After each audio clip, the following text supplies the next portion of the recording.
তিনি পেয়েছিলেন গারে হেরায়, জাবলে নূরে অর্থাৎ নূরের পাহাড়ে, গারে হেরায়। এখানে আরো বলা আছে যে তিনি এরপর উত্তরে গিয়ে আবার ফিরে আসবেন। আমরা জানি মুহাম্মদ সাল্লাল্লাহু আলাইহি ওয়াসাল্লাম মক্কা থেকে উত্তর মদিনায় গিয়েছিলেন, তারপর মক্কা জয় করে ফিরে এসেছিলেন। আরো বলা আছে যে এই কল্কি অবতার তিনি পুরো পৃথিবীর মানুষের জন্য একটি দৃষ্টান্ত। তার চরিত্র হবে একেবারে নিষ্কলঙ্ক। আল্লাহ পবিত্র কোরআনে বলছেন, সূরা কালামের 4 নম্বর আয়াতে উল্লেখ করা আছে যে অবশ্যই তুমি অধিষ্ঠিত হইবে সর্বোচ্চ মহান চরিত্রে। এছাড়াও বলা আছে যে কল্কি অবতারের 8টি বিশেষ গুণ থাকবে। কল্কি পুরাণা এবং ভাগবত পুরাণায় এই 8টি বিশেষ গুণ হল জ্ঞান, আত্মসংযম, অভিজাত বংশ, রিভিল নলেজ, সাহস, দানশীলতা, মহানুভবতা আর পরিমিত কথা। আর নবী মুহাম্মদ সাল্লাল্লাহু আলাইহি সাল্লামের এই 8টা গুণের সবগুলোই ছিল।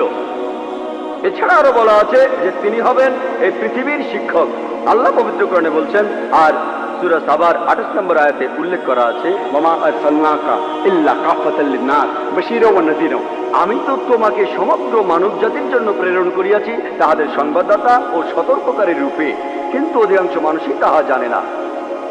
এরপর আরো বলা আছে যে এই কল্কি অবতার তাকে সর্বশক্তিমান ঈশ্বর একটি বাহন দেবেন। আমরা জানি মুহাম্মদ সাল্লাল্লাহু আলাইহি ওয়াসাল্লাম তিনি বোরাকে চড়েছিলেন, বোরাকে চড়ে তিনি মেরাজে গিয়েছিলেন, আল্লাহর কাছে গিয়েছিলেন। আরো বলা আছে এই কল্কি অবতার ঘোড়ায় চড়বে আর হাতে তরবারি থাকবে। আমরা জানি মুহাম্মদ সাল্লাল্লাহু আলাইহি ওয়াসাল্লাম যত যুদ্ধ হয়েছিল বেশিরভাগ যুদ্ধই তিনি ছিলেন, বেশিরভাগ যুদ্ধ ছিল আত্মরক্ষার উদ্দেশ্যে। আর যদিও তিনি সবার নেতা ছিলেন, তবুও সব যুদ্ধেই তিনি ছিলেন। সেখানে ঘোড়ায় চড়েছিলেন আর তিনি ডান হাতে একটা তরবারি ধারণ করতেন। এরপর আরো বলা আছে যে এই কল্কি অবতারকে সাহায্য করবে 4 জন সহচর, যাতে সত্যের ধর্ম তিনি প্রচার করতে পারেন। বোঝাই যাচ্ছে এখানে বলা হচ্ছে 4 খলিফার কথা, খোলাফায়ে রাশিদিন, হযরত আবু বকর, হযরত ওমর, হযরত ওসমান, হযরত আলী, আল্লাহ তাদের সবার উপর সন্তুষ্ট হন। পরে তারা হয়েছিলেন খোলাফায়ে রাশিদিন, সঠিক নির্দেশ পালনকারী ইসলামের খলিফা, ইসলামকে ছড়িয়ে দিয়েছেন। আরো বলা আছে যে এই কল্কি অবতার শত্রুকে পরাজিত করবে আর মানুষকে সঠিক পথে নিয়ে আসবে।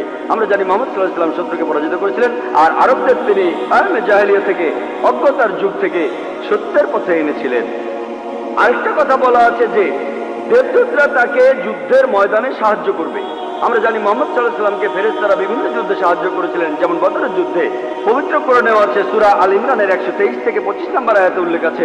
এছাড়াও সূরা আনফালের 8 এবং 9 নম্বর আয়াতে উল্লেখ আছে। তাহলে এই কল্কি অবতারের ভবিষ্যৎবাণীর সাথে আর কাউকে মেলানো যায় না, শুধু মেলানো যায় সর্বশেষ ও চূড়ান্ত নবী মুহাম্মদ সাল্লাল্লাহু আলাইহি ওয়াসাল্লামকে।